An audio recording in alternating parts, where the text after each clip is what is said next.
Nam-myoho-renge-kyo, Nam-myoho-renge-kyo, Nam-myoho-renge-kyo, Nam-myoho-renge-kyo, Nam-myoho-renge-kyo, Nam-myoho-renge-kyo, Nam-myoho-renge-kyo, Nam-myoho-renge-kyo, Nam-myoho-renge-kyo, Nam-myoho-renge-kyo, Nam-myoho-renge-kyo, Nam-myoho-renge-kyo, Nam-myoho-renge-kyo. Hi, I'm Margaret, and this is the website where we take Buddhist philosophy and practice and apply it to the problems of everyday life. And today we're going to discuss the topic of, are you chanting but feeling like you're not receiving answers from the universe? Many people feel this way, but if you've opened a dialogue with the universe, you're always going to receive answers. It may be that we don't know how they come to us. So let's see how answers come. Well, the first and most obvious way is that they'll come while you're chanting.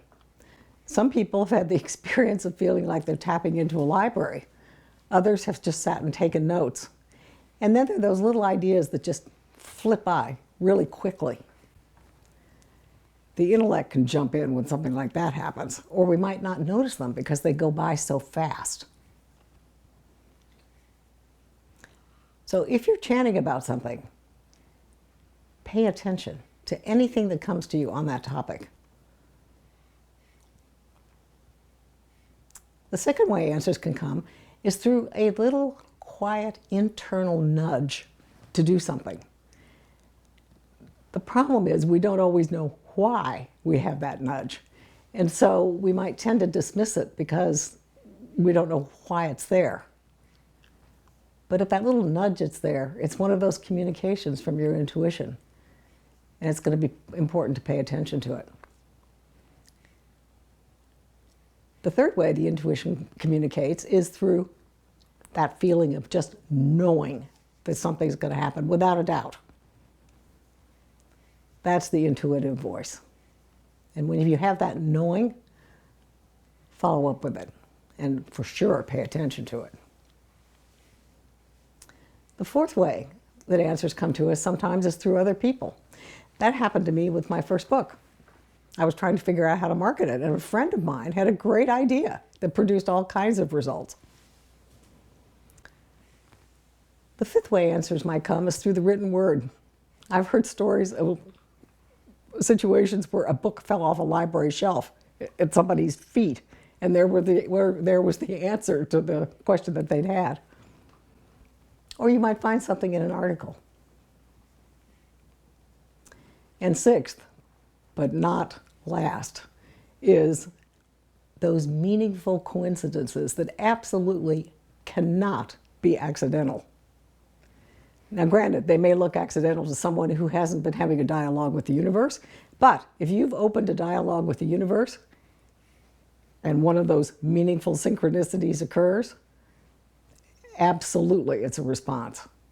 And so it's important to pay attention to those. Now, things can come to us, but it's also very easy for us to talk ourselves out of paying attention to them. So let's talk about some of the ways that we do that.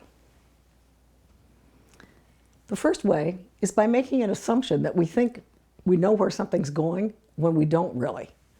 I know of a young woman who was chanting to find her life path. And she got an idea that she should take a course at our local community college. She dismissed it out of hand because she wasn't at all sure she was going to be interested in it.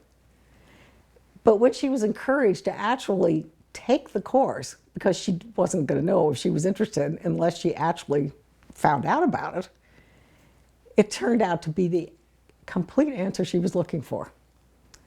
So we can dismiss answers out of hand just because we don't know, and we make assumptions about where things are going to go. Another way that we don't pay attention is by second guessing. The intuitive voice is just a very quiet voice, but the intellect is a lot louder. And we can get an intuitive answer, and then the intellect is going to jump in. And it's not only louder, but it's a familiar voice that we listen to a lot of every day. And it will speak in the familiar voice of the things that we've learned from our culture, so that it seems to make sense. And very frequently, it can just second guess what that little quiet intuitive voice has told us. We have to learn to pay attention to that intuitive voice and to kind of ignore what the intellect is saying. The third time that we can dismiss answers is if, let's say, we have a step along a path, but we can't see where the path is going. So rather than take the step, we just dismiss the whole thing.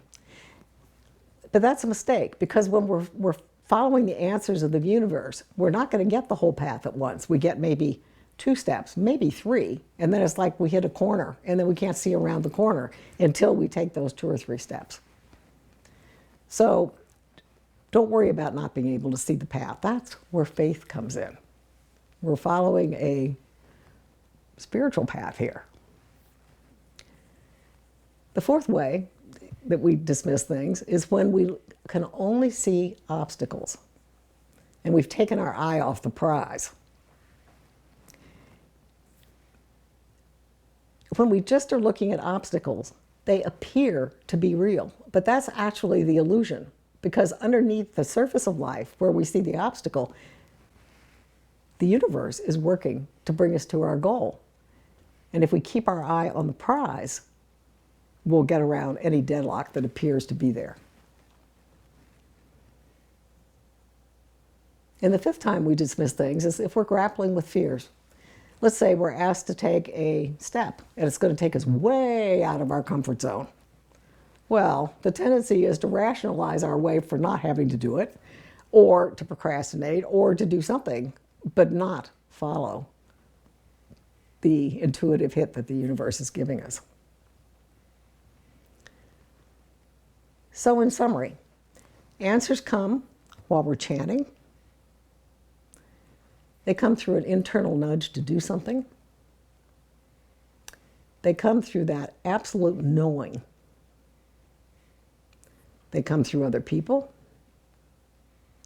Answers come through the written word and through those meaningful coincidences or synchronicities. And the way we can dismiss those communications are by making assumptions we know where they're going when we don't really know, by second-guessing that intuitive voice and listening to the intellect, by dismissing something because we can't see the path, by dismissing something because all we can see is the obstacles, and we've taken our eye off the prize, and finally, allowing fears to derail us. Here are some other vlogs that you might like. How can I change my limited thinking?